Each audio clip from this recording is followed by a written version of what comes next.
It is now time for your main event of the evening. Please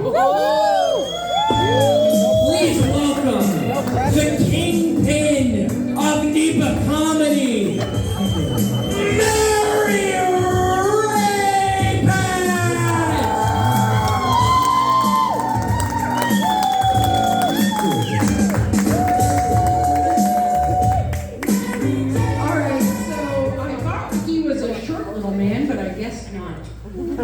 Thank God I didn't inherit those genes. Alright, you know what? Fuck it. Doing it live. Alright, y'all, first of all, thank you so much for coming out on a school night. Give yourselves a round of applause.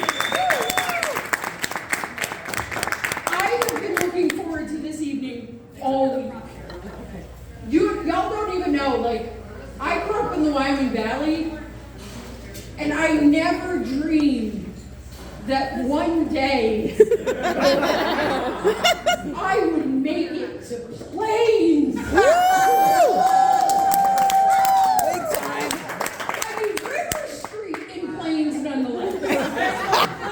Next one, Plymouth. No, all right, dude. You gotta be honest. I mean, we are in Plains. There is a little bit of a middle ground here. Like, if you're in Wilkes-Barre, you think you're rich. If you're from Dallas, you know you're poor. And you know, it was really rough for me. I mean, okay, y'all, let's get the elephant out of the room. I don't know if you noticed by my face and my hair and my sweater vest. I'm a little gay.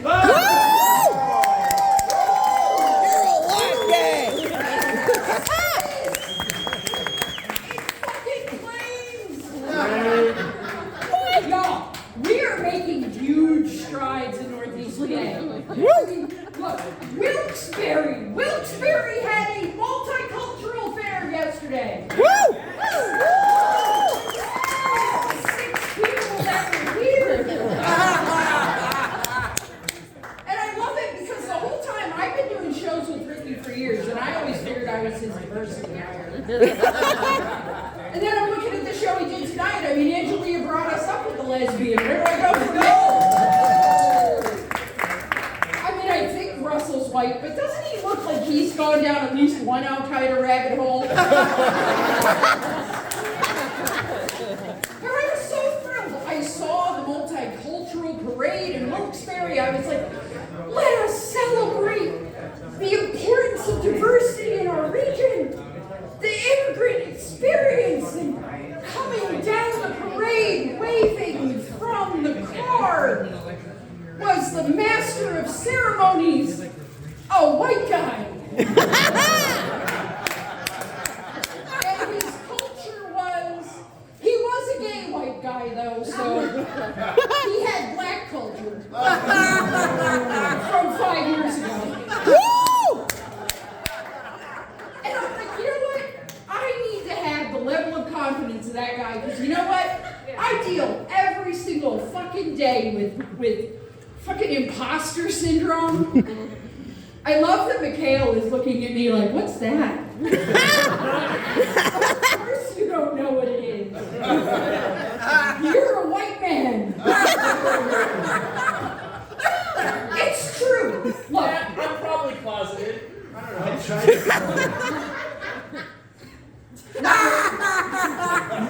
Not with that sweater and jacket combo, honey. Yeah, I know.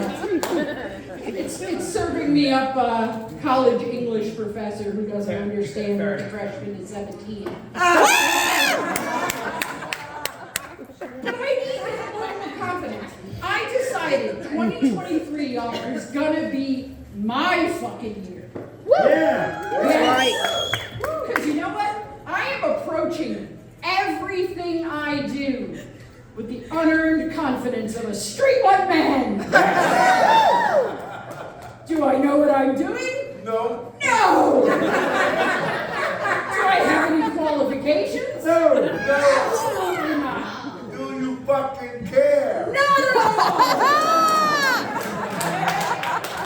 And y'all know, come on, You look at her, she's just like, she's thinking of every unqualified dude she has ever worked for. And we've all seen that. I mean, I do theater. I worked in a theater where we had a gospel night. And the owner decided he needed to be a part of it because nothing brings up the spirit of Mahalia Jackson quite like a 6-foot-tall Irishman. And look, okay, y'all might not be fans of gospel. You just listen to Ricky, you might be more fans of granola. Let's talk, we're here for a comedy night. Let's talk about comedy. I went to a show a few weeks back, and this 25-year-old white dude took the stage with the confidence of a king. And while you'll be shocked based on the material you heard tonight, 10 minutes of it was on his dick.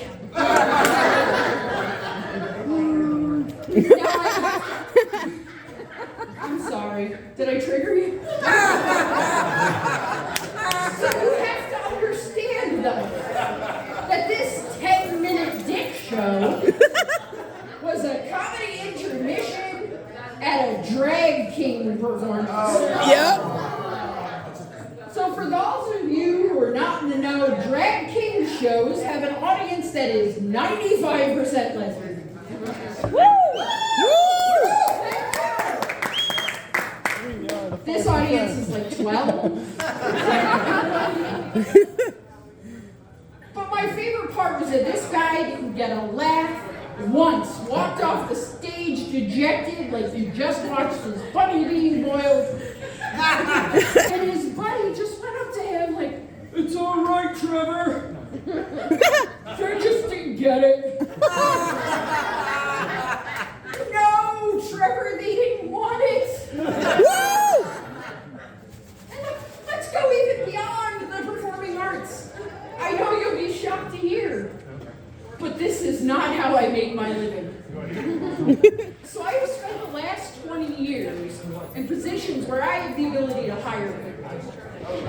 Now, anybody who has ever been in a position to hire understands that you will have a woman interviewing for a job, and she will come in, she has 20 years of experience in the actual job you're hiring for, a master's degree, and she will show up and she'll just be like, "I was taught I really shouldn't talk about myself too much, and I know that there are details of my MacArthur Genius Grant on my resume, and could you guys just maybe pay me a living wage?" You know who doesn't feel that way? Fucking Kyle. You gotta come into that interview with Kyle energy. This dude, that's right, fucking Kyle, who's sitting right there. I thought I recognized you. Woo, Kyle. Kyle's coming in 2 weeks out of undergrad, a week and a half experience managing the Taco Bell.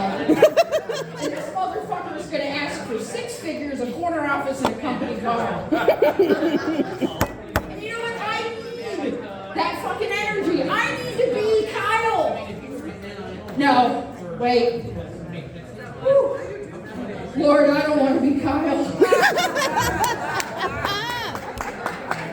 Kyle doesn't want to be Kyle. Why do you think he punches so many walls?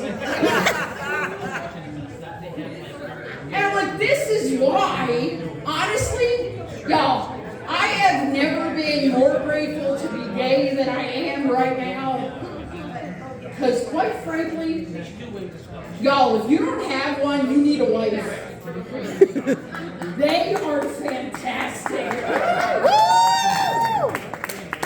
Honestly, can we get this out of the way? Everybody in this room has to know at this point that sexuality is not a choice. Because God knows if it was, there'd be like 4 straight women left. Look, I'm not ashamed. I admit, I know. Look, anybody that has ever met my wife knows I married her.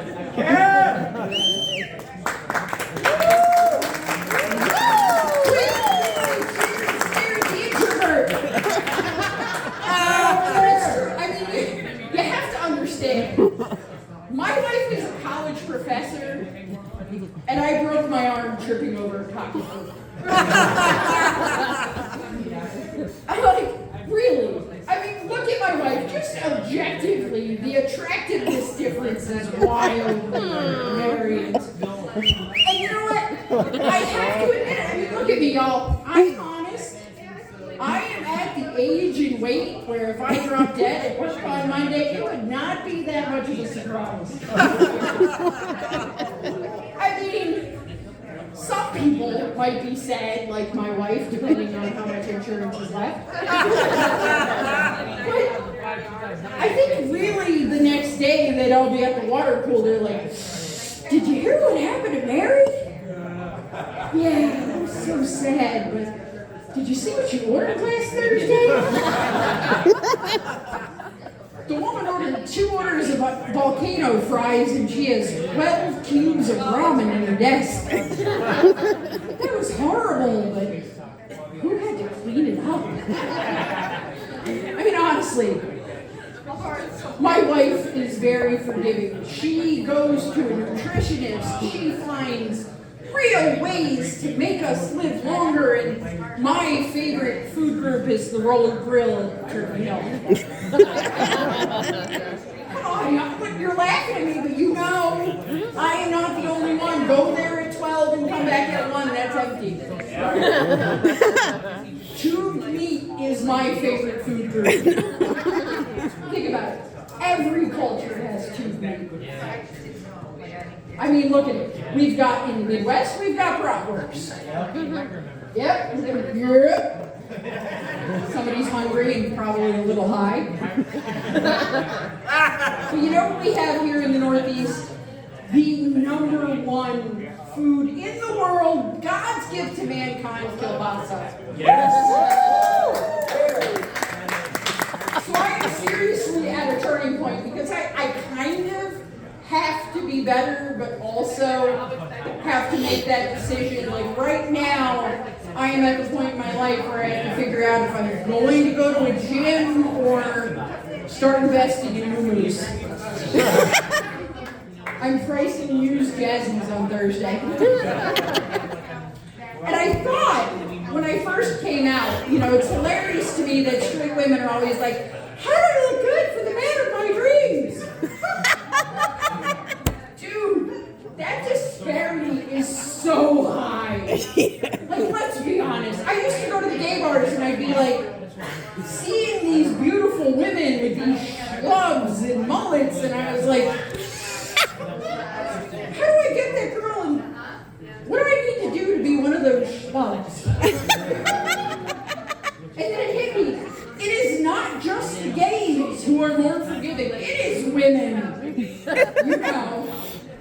Because God knows every man in this room would not be seen on the street with a woman that looked half of it. They'd look at her and they'd be like, yeah, maybe a 6. There was a little makeup. I'm like, dude, you're wearing a Bud Light t-shirt and a pair of cargo shorts. Taking a child's christening. Fucking great. And I'm like, I need to understand. And I honestly, quite frankly, I am thrilled to be a lesbian. Not only, okay, I have a confession to make you guys. This is really hard for me. Ricky knew me from when I was younger, so he knows the truth. And I am not a gold star lesbian. Woo! I'm very excited that I made bad choices when I was young. Thank you. But you know what? I am an adult. I have earned a prestige higher than Gold Star lesbian, and those of you in Northeast PA know that that is blue chip lesbian. Yes. For those of you that don't know, that means that I can walk into a rescue and they will hand me whatever the fuck animal I want. They look at my wife and I.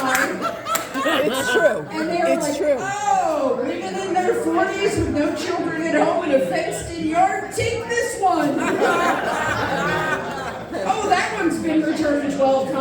peas every time you say hello. And my wife's in the corner like, that one peas. And I truly don't. I mean, look, I have my wife, I have my dogs, and I am just so grateful not to be married to a dude. Because quite frankly, it sounds fucking exhausting. And she's like, we're in church now. She's like, every day, Lord, every day. Yes, I feel your pain, that's why. We have some websites we can send you to. But just to give you an example, I have a friend in her 30s, beautiful woman. Her husband came up to her last week and said, you know, you don't look the same as when I married you. You put on a little weight, I think that's false advertising. I know! Now I need to pause this story to tell y'all that this dude is $3.50 if he's an ounce. And this is not fat shaming, hello. This is him shaming. I'm like, dude, this woman carried 2 children and gained 10 pounds. She carried humans. The only thing you've ever carried in your belly is an undigested bucket of KFC. And I'm trying to figure out, I'm like, what is it that keeps this woman with this dude? And then I go through her Facebook photos and realize it's Puerto Cana, Costa Rica. You see, the problem is, she is beautiful, but he makes 6 figures. And C's get degrees, so. And I was just thinking, I'm like, I really need to give that to my wife. I don't think it's fair. Fat pastor gets to go to Costa Rica, I get to go to Clark Summit. The Ramada Inn only takes me so far. And I thought to myself, I'm like, you know what? I have to find a way to give these things to my wife, because the problem is I've been interviewing for the past 20 years as a woman. So, gotta figure out another way to make some money. And obviously this ain't it. So I decided to start to do Uber. And Uber is big. She's like, woo! They take me over, I'm drunk, I love you! The thing with Uber is, it is wonderful if you want to have great stories and no money. But I learned a lot of really important life lessons driving Uber, and the most important 2 I really want to share with y'all tonight.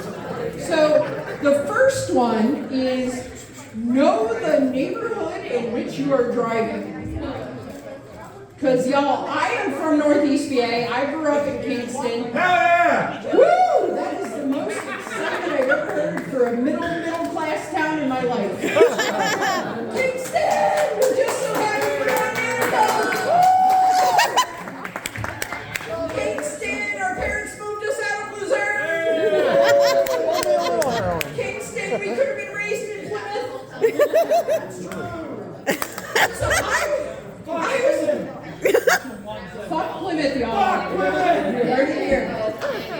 Don't say that to Plymouth. Plymouth already says it to itself. I know. But the sad thing is, I was driving in Scranton and I thought I knew Scranton. I assumed, oh, it's all downtown, right? No. So I was driving in an area and I learned the second most important rule of Uber, which is always ask your passengers, do you have crack on you tonight? Because there is a non-zero chance that they may. And that's what I learned. I mean, I'm in Scranton. There's a neighborhood called Tyme. Nobody from Scranton here. Everyone's like, sounds lovely. Yeah, I thought so too.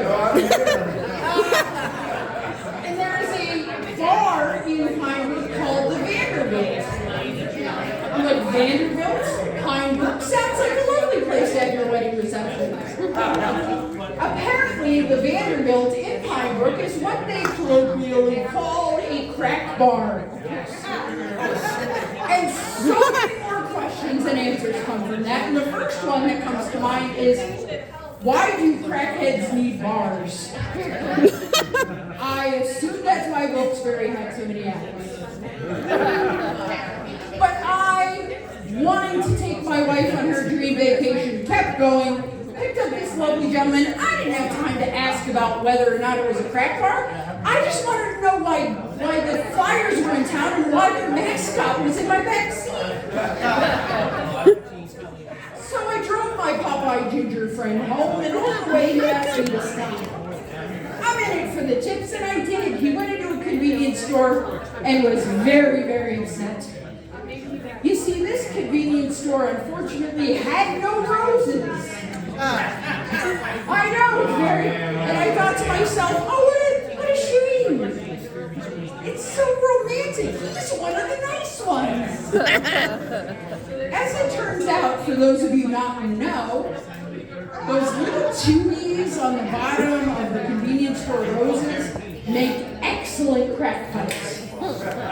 In case anyone's looking for anything to do after the show. I know you didn't know it was going to be educational. And he got back in my car and he was really mad. I'm like, what's the problem, Frank? I just spent $80 on crack and now I got nothing to smoke it with. And I thought to myself, $80 is a lot to spend on crack. I think. I've heard. And you know, I'm driving this guy back to his house and he hit me. I could make a difference in this man's life. And I thought, I'm going to ask him. I said, sir, pardon me, but have you considered possibly not smoking crack? I know. I mean, you will be out $80, but you'll be out $80 and will have not smoked crack. Y'all, he heard me. I made a difference that night. I looked in the rearview mirror and behind me, I saw a nod of agreement. He was back there just meditating.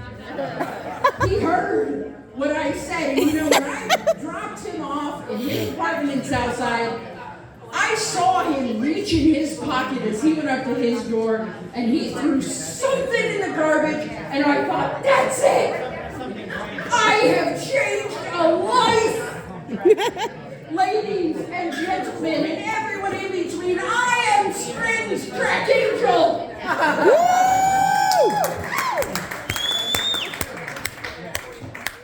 Now, I called my wife after I made this difference, and she said to me, "Honey, you know there's a possibility that he didn't throw away the crack."